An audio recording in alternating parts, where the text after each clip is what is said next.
জয় রাধে, জয় নিতাই চৈতন্য। ভগবানের অহৈতুকী করুণায় আমরা শ্রীমদ্ ভগবদ্গীতা কথামৃত আস্বাদন করার মহা সৌভাগ্য লাভ করে চলেছি।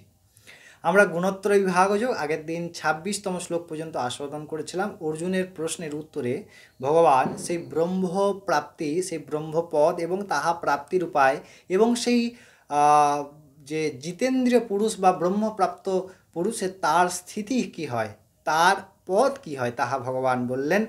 আজকে ভগবান বলছেন যে ভগবানের উপাসনা করাই কি ব্রহ্মপ্রাপ্তি, তাহা কিভাবে সম্ভব হয়, তাহা ভগবান শ্রীকৃষ্ণ অর্জুনকে সাক্ষাৎ সম্পূর্ণ কুরুক্ষেত্রের প্রাঙ্গণে বর্ণনা করলেন। আমরাও সে অমৃত রসামৃত পান করব। অবশ্যই প্রথমে আমরা শ্লোকটি শুনে নিই ভগবান কী বলছেন।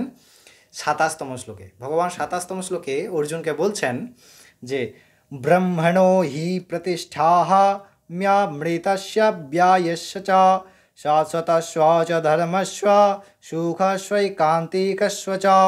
ভগবান বলছেন যে যেহেতু ব্রহ্ম সনাতন ধর্ম এবং পরম সুখের আশ্রয় হচ্ছে আমি, ভগবান ব্যক্ত করছেন কিভাবে না, যেহেতু বলছেন ভগবান কি বলছেন না, যেহেতু ব্রহ্ম আর কি বলছেন না অমৃত আর কি অবিনাশী অমৃত এবং সনাতন ধর্ম ও অমৃত সুখের অনন্ত সুখের যে আশ্রয় তা হচ্ছে আমি। তাই ভগবান কৃষ্ণ বলছেন যে ভগবানের ভজন করাই ব্রহ্ম।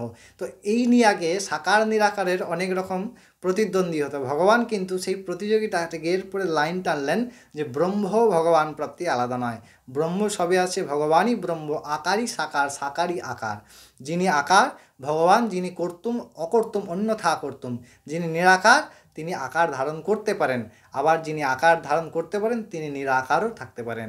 তিনি সর্বত্র ব্যাপ্ত, তিনি সর্বত্র রূপে ব্যাপ্ত রূপে ব্রহ্মস্বরূপ নিরাকার। আবার ভক্তের মনোবাঞ্ছা পূরণ করার জন্যে তিনি আকার রূপে ভগবান, ভক্তের কামনা পূরণ করার জন্যে, ভক্তকে সুখ আস্বাদন দেওয়ার জন্যে, ভক্তের সাথে লীলাবিহার করার জন্যে, আনন্দের আস্বাদন করার জন্যে, প্রেমের আস্বাদন করার জন্যে। আমরা পরবর্তী শ্লোক আবার পরবর্তী দিন আস্বাদন করব। ততক্ষণ আপনারা অনেক ভালো থাকবেন, আনন্দিত থাকবেন। অবশ্যই সাবস্ক্রাইব করুন, সঙ্গে জুড়ে থাকুন এবং লাইক শেয়ার ও কমেন্ট করতে ভুলবেন না। ততক্ষণ জয় রাধে, জয় নিতাই চৈতন্য।